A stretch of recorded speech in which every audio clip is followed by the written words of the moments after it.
My name sours on the tongue and twists in the ear, but understand this. Remembrance is holy. Blame is not. Look here.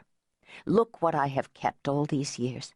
After your bitter and rapid flight in the night, the three of us, your sisters and I, could only hunch next to the fire and press our emotions, our memories into clay.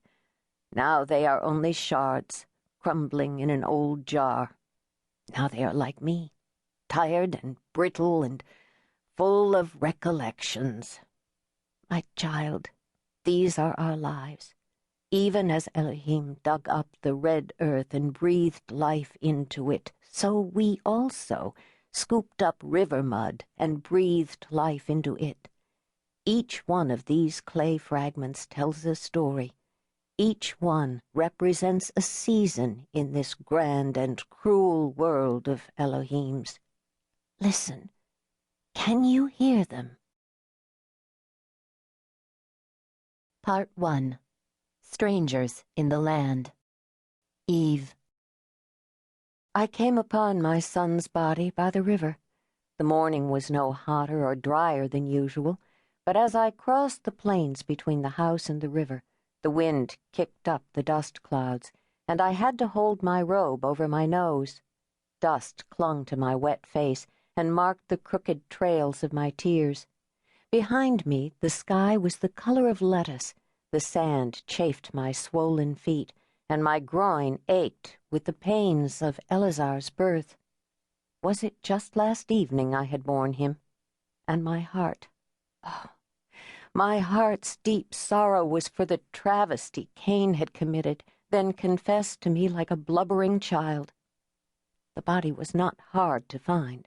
The flies and vultures led me to him, fallen under the date palms alongside the marshy river.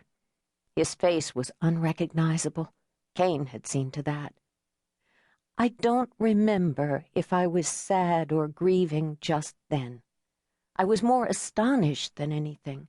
I had seen animals killed, their throats slashed and their viscera splayed out on the ground, and certainly there were my babies who were lost.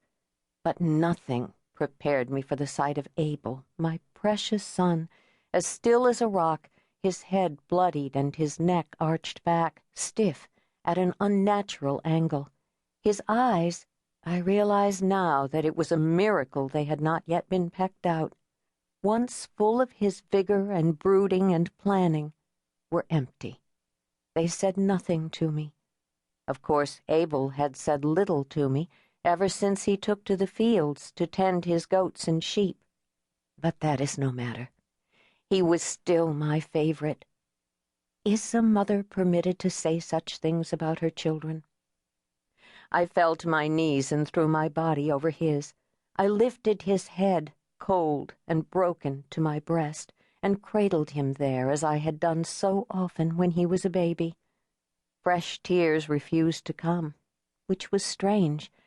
It was as though I had been thrown out of the garden once again, rejected and abandoned, and as only Adam can testify, they flowed like a river then. And where was Adam, my husband? Did he not care about our son, the one kissed by Elohim for his magnificent sacrifice? Or had Adam's deafness prevented him from hearing my anguished cries when Cain told me what he had done? Softly, I sang the garden song into my dead son's ear. I knew he would hear it wherever he had gone off to. He had been the only one to understand its message and allure. Abel's flesh was cold and clammy, and all I could remember was the vision of loveliness he was as a child. Soft, chubby skin folds and eyes only for me. He was the first to bring me gifts, poppies and ranunculus and clover, discarded feathers and pebbles worn smooth by the river and carried down from the mountains.